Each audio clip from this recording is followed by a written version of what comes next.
वगैरह ये एक वो है स्टीरॉयड टाइम भी नहीं है किसी के पास कि जो 8 मील्स बनाए 10 मील्स बनाए दिन की।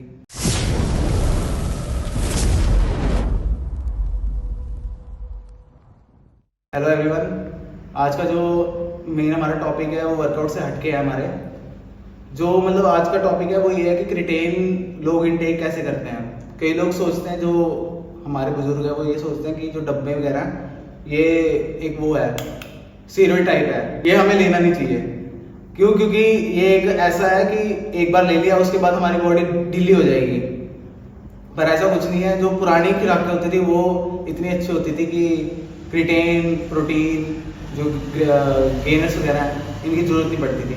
आज के टाइम में इतना न्यूट्रिशन है नहीं हमारे इंडियन डाइट में, और इतना टाइम भी नहीं है किसी के पास कि जो 8 मील्स बनाए 10 मील्स बनाए दिन की। हमारे पास इतना टाइम नहीं होता क्योंकि सारे वर्किंग है। आजकल के जो यूथ है, हमारा 18 साल का बच्चा होता ही वो अपने काम पे लग जाता है, तो इतना टाइम नहीं मिल पाता उसको।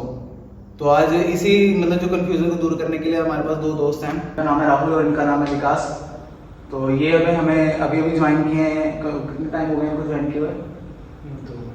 2 महीने। और इनको ये हमारे साथ तो 3-4 साल से हमारे साथ है। तो इन दोनों का तकरीबन सेम ही एक्सपीरियंस है बॉडी बिल्डिंग की लाइन में। तो ये दोनों फ्रेंड हैं बहुत पुराने, जो जिम के अंदर रहते थे। इन्होंने साथ में बॉडी बिल्डिंग स्टार्ट की है, जो भी इन्होंने कॉम्पिटिशन वगैरह खेले हैं तो साथ में खेले हैं। तो मतलब ये हमारी थोड़ी सी कंफ्यूजन दूर कर सकते हैं क्रिएटिन के बारे में। तो आपको दोनों को क्या लगता है कि जो हमारा क्रिएटिन है वो एक स्टेरॉइड है या फिर एक नॉर्मल जो हमारी नीड होती है बॉडी की वही है? नहीं, क्रिएटिन नेचुरल एक सब्सटेंस है, वैसे भी हमारी बॉडी प्रोड्यूस करती है वो, बट 0.5 ग्राम से कम ही होता है वो नेचुरली जो होगा, जो शरीर खुद करेगा। बट अगर बाहर से इनटेक बढ़ जाए तो हमारा मसल वाटर होल्ड करना शुरू कर देता है, उससे हमारी गेनिंग फेज में काफ़ी हेल्प मिलती है। तभी आजकल ट्रेंडिंग में प्रोटीन और क्रिएटिन सबसे पहले रखा जाता है बल्किंग उसमें। तो वैसे अगर क्रिएटिन, अगर जैसे आपने बताया, हाँ वो केमिकल कंपाउंड्स हैं, बट अगर नेचुरली लेना है किसी ने जो नॉनवेज खाता है उसको 1 से 1.5 ग्राम मिल जाएगा 200-250 ग्राम के चिकन में, या फिर कोई भी मीट हो गया। ठीक है। तो बस ये इसके यही सोर्सेज है, नॉनवेज और वैसे तो शरीर 0.5 ग्राम से ज़्यादा प्रोड्यूस नहीं कर पाता है। आपको क्या लगता है कि जो क्रिएटिन है वो एक नॉर्मल, जैसे मैं एक बिगिनर हूँ, मैंने स्टार्ट कर दी थी, तो अभी मैंने स्टार्टिंग ही की है, तो मेरे को कितना टाइम जिम को देना चाहिए कि मैं उसके बाद क्रिएटिन लेना स्टार्ट करूँ? कई लोग तो जाते हैं कि मेरे को 2 महीने हो गए कि मेरे को क्रिएटिन स्टार्ट करना है। तो मतलब आपको क्या लगता है कि आपके हिसाब से कितना टाइम देना चाहिए जिम को, उसके बाद स्टार्ट करें? मेरे हिसाब से पहले तो कम से कम 4-5 महीने तो बंदे को ऐसे ही जाना चाहिए नॉर्मल। शुरू में पहले स्टार्ट करे, देखे, क्योंकि उसकी बॉडी उसके बाद धीरे धीरे डेवलप होना शुरू होगी, फिर बॉडी खुद बता देगी। मतलब उससे लग जाता है बॉडी देख के पता जो भी जा रहा है कि कम से कम 4-5 महीने 4-5 महीने कम से कम बिल्कुल बिगिनिंग में जा रहा है कोई, क्योंकि उसकी डाइट बैलेंस आती है, उसका वाटर इनटेक बैलेंस आता है, क्योंकि ये चीज़ें हमें हार्म भी करती है। अगर हमें फायदा भी दे रही है तो वो नुकसान भी देती है, हर चीज़ का ऐसे ही है। जी, क्या बेनिफिट्स क्या है? मतलब अगर हम क्रिएटिन ले रहे हैं तो इसका बेनिफिट क्या है बॉडी को? हमारा बल्किंग में काफ़ी हेल्प मिल जाती है, वो वाटर होल्ड करता है, जैसे कि मैंने बताया, उससे वेट इंक्रीज हो जाता है, मतलब स्ट्रेंथ भी, उससे स्ट्रेंथ, जब मसल बड़ी हो जाएगी तो वो स्ट्रेंथ उतनी ज़्यादा बढ़ती है। तो मतलब ये वो नहीं है कि हमने एक टीका भर के ले लिया और उससे हमारा और ऑलरेडी मतलब जो कहते हैं ना कि टेस्टोस्टेरोन लेवल बूस्ट हो गया, वो कुछ काम नहीं है। ऐसे तो लैब में टेस्टेड है, कितनी सारी रिपोर्ट्स आती है इसके बारे में। मतलब अगर हम नॉर्मल कोई बाहर का ऐसे 200-300 रुपए का ले लेंगे, और आजकल तो क्रिएटिन इतना फेमस है कि इस पर कितने टेस्ट हो चुके हैं, कितनी लैब्स खुल चुकी हैं, अब कितने उसमें टेस्ट हो रहे हैं। कौन क्या है इसके कौन सबसे बड़ा तो एक है वाटर इनटेक। अगर वो पूरा नहीं होगा ये आपकी किडनी को हार्म करेगा। और कोई? मोस्टली इसका वाटर इनटेक ही है। और मुझे अभी तक तो मेरे पर्सनल उसमें एक्सपीरियंस में मेरे को 3 साल तो हो ही गए हैं आर्टली इसको यूज़ करते हैं। हाँ, रेगुलर यूज़ कभी नहीं करना है। हाँ, रेगुलर मतलब इसके ऊपर डिपेंड नहीं है। हमेशा 70-75 स्कूप्स होते हैं हमारे पास एक बॉक्स में अराउंड, जो हम लेते हैं, तो वो 1-1.5 महीना चलाओ। साथ मतलब लोग कई कहते हैं कि अगर हमने क्रिएटिन ले लिया तो डाइट पे फोकस नहीं करते।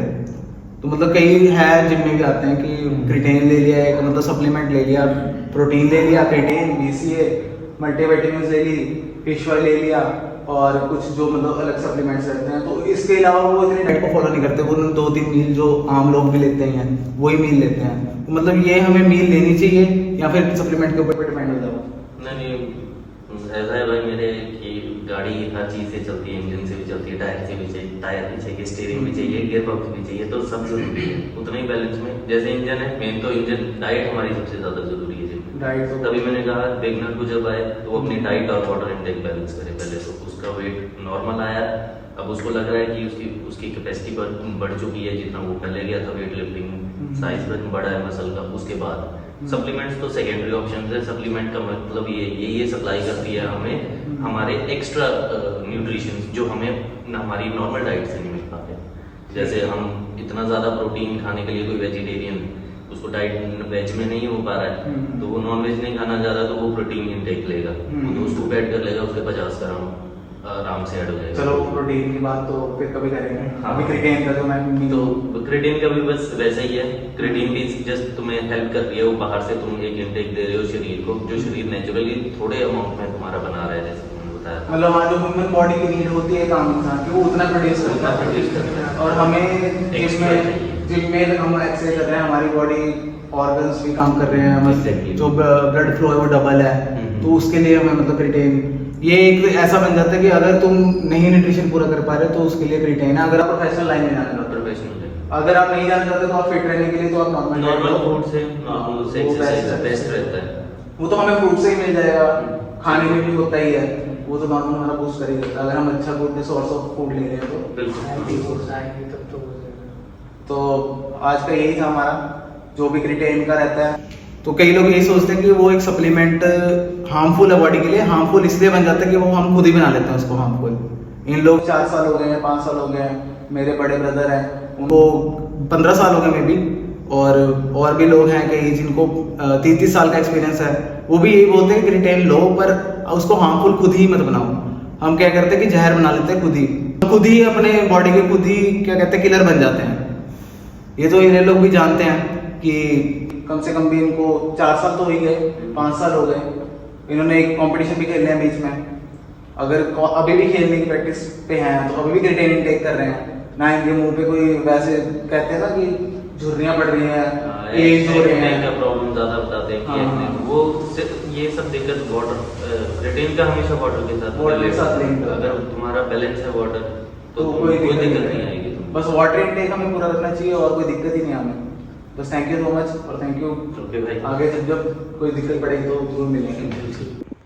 तो कैसी लगी आपको वीडियो कमेंट में ज़रूर बताना, और जितना भी हो सके इस वीडियो को शेयर करना कि जिनको ये इन्फॉर्मेशन नहीं मिली तो उसको मिले ज़रूर। और इजी वे में समझाने की कोशिश करी है, ज़्यादा कोई हार्ड वे नहीं रखा हमने, ना कोई कंपाउंड्स वगैरह बहुत ज़्यादा शेयर करें हैं कि किसी को डिफ़िकल्टी हो बताने में। और अपने पेरेंट्स को भी दिखाना कि जो लोग बोलते हैं कि स्टेरॉइड्स ही हैं, स्टेरॉइड एक डिफरेंट चीज़ है, स्टेरॉइड्स पे भी वीडियो बनाएंगे, और ये क्रिएटिन एक डिफरेंट चीज़ है। तो ये भी हमने कोशिश करी है कि जितना इजी हो सके उतना बताने की। और बाकी लाइक ज़रूर करना वीडियो को, और चैनल को सब्सक्राइब करना। और हाँ, एक क्लासेस कल हमने वर्कआउट लगाया था चेस्ट का, तो वो भी हमारा हैवी थोड़ा सा वर्कआउट था, तो रिकॉर्ड तो हमने किया था, पर ये वाली वीडियो डालनी ज़्यादा इंपॉर्टेंट थी कि क्रिएटिन की इन्फॉर्मेशन भी लोगों तक जानी चाहिए। बाकी हमारा जो वर्कआउट था वो चेस्ट का था। नॉर्मल हमने जो एक्सरसाइज पिछली बार लगाई थी वही लगाई थी, थोड़ी सी हैवी लगाई थी। हमारे जो रेपिटेशंस थे वो 12 और 8 के बीच में आ गए थे, क्योंकि थोड़े ज़्यादा हैवी हो गया था। डंबल प्रेसेस वगैरह हमारे हैवी थे, तो इसलिए हमने रिकॉर्ड तो करी है, पर ये वीडियो ज़्यादा इंपॉर्टेंट थी तो मैंने सोचा ये वाली डाल देते हैं। बाकी आज का वर्कआउट जो रहेगा, मतलब जो कल का वर्कआउट रहेगा, ये वीडियो मैं आज रिकॉर्ड कर रहा हूँ, तो जो कल का वर्कआउट रहेगा वो हमारा बैक का रहेगा, वो भी ज़रूर डालेंगे। शायद से डेडलिफ्ट भी हैवी लगाएं, तो लेट्स सी, देखते हैं। Okay, thank you guys.